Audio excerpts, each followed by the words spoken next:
ভারতীয় গণমাধ্যম হিন্দুস্তান টাইমসের দাবি, সম্পূর্ণ ও তাৎক্ষণিক যুদ্ধবিরতির চুক্তি স্বাক্ষরের কয়েক ঘন্টার মধ্যেই পাকিস্তান যুদ্ধবিরতির চুক্তি লঙ্ঘন করেছে।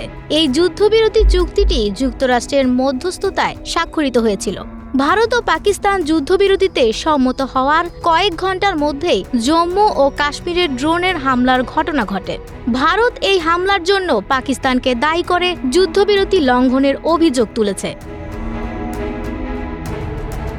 মার্কিন প্রেসিডেন্ট ডোনাল্ড ট্রাম্প শনিবার 10 মে ঘোষণা করেছিলেন যে ভারত ও পাকিস্তানের মধ্যে শান্তি চুক্তি হয়েছে এবং এতে যুক্তরাষ্ট্রের গুরুত্বপূর্ণ ভূমিকা রয়েছে।